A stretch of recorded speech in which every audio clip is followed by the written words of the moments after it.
Municipal corporation ఎన్నికల ప్రచారంలో BJP దూసుకెళ్తోంది. అధికార కాంగ్రెస్ పార్టీతో పాటు బీఆర్ఎస్ పై విమర్శనాస్త్రాలు గుప్పిస్తోంది. ప్రభుత్వ వైఫల్యాలను ప్రజల్లోకి తీసుకెళ్లి ఓట్లను ఆకర్షిస్తోంది. కాంగ్రెస్ బీఆర్ఎస్ రెండు పార్టీలు రాష్ట్రాన్ని దోచుకోవడమే లక్ష్యంగా పెట్టుకున్నాయని పార్టీలోని కీలక నేతలు విమర్శలు గుప్పిస్తూ తమ వైపు ఆకట్టుకునే ప్రయత్నం చేస్తున్నారు. పురపాలిక ఎన్నికల ప్రచారంలో భాగంగా రంగారెడ్డి జిల్లా షాద్నగర్లో కేంద్ర మంత్రి కిషన్ రెడ్డి పర్యటించి రోడ్ షో నిర్వహించారు.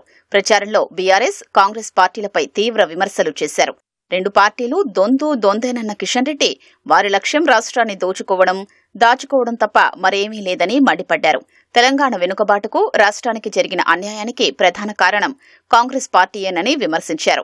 షాద్నగర్ ప్రాంతం గ్రేటర్ హైదరాబాద్ తరహాలో మారాలంటే భారతీయ జనతా పార్టీని గెలిపించాలని ఓటర్లను కోరారు.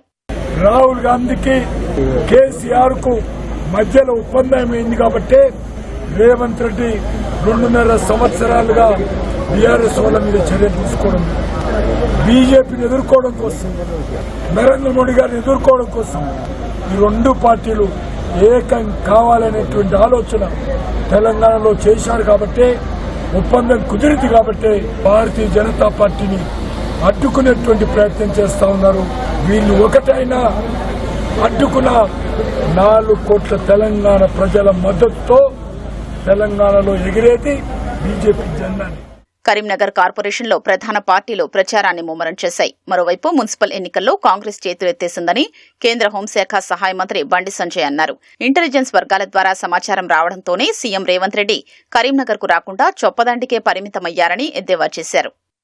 ఇలా ఏడవేనా మేయర్ బీజేపీ కాదు, మీ అందరి ఆశీర్వాదం. ఈ ఏరియాలో రోడ్లు, సీసీ రోడ్లు, లైట్లు అన్ని ఇచ్చింది నరేంద్ర మోడీ గారి పైసలు. ఇలా బీఆర్ఎస్ పార్టీకి అంత ముందుకు ఓట్లు వేసిరు. మీరు ఒక్క పైసా ఇయ్యలే. ఏం చేసిరంటే నేను లేందు చూసి కొబ్బరికాయ కొట్టుడు పీకు. ఇలా వాళ్ళు ఏం చేయలే కాబట్టి ఏం చెప్పుకోలేదు. మొన్నక 130 కోట్ల రూపాయలు పట్టుకొచ్చిన అమృత్ ప్రసాద్.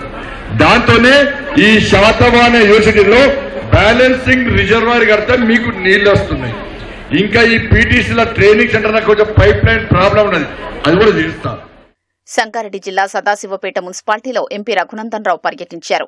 పలు కార్నర్ మీటింగులకు హాజరైన ఆయన 15 సంవత్సరాల పాటు కాంగ్రెస్ బీఆర్ఎస్ అధికారంలో ఉన్న సంగారెడ్డికి సదాశివపేటకు చేకూరిందేమీ లేదన్నారు. ఖమ్మం జిల్లా కల్లూరు మున్సిపాలిటీలో బీజేపీ జాతీయ నాయకులు పొంగులేటి సుధాకర్ రెడ్డి ఎన్నికల ప్రచారం నిర్వహించారు. తెలంగాణ రాష్ట్రాన్ని మాజీ ముఖ్యమంత్రి కేసీఆర్ అప్పుల పాలు చేస్తే ప్రస్తుత ముఖ్యమంత్రి రేవంత్ రెడ్డి 420 అమలు కాని హామీలతో అప్పుల రాష్ట్రంగా తీర్చిదిద్దుతున్నారని ఎద్దేవా చేశారు. ఉమ్మడి నల్గొండ జిల్లాలో మున్సిపల్ ఎన్నికల ప్రచారం హోరాహోరీగా సాగుతోంది. నల్గొండలో బీజేపీ నేతలు ప్రచారాన్ని హోరెత్తించారు. బీజేపీ ఎస్సీ మోర్చా రాష్ట్ర అధ్యక్షులు క్రాంతికుమార్, రాష్ట్ర నాయకుడు చికోటి ప్రవీణ్ కుమార్ ప్రచారంలో పాల్గొని ఓట్లు అభ్యర్థించారు.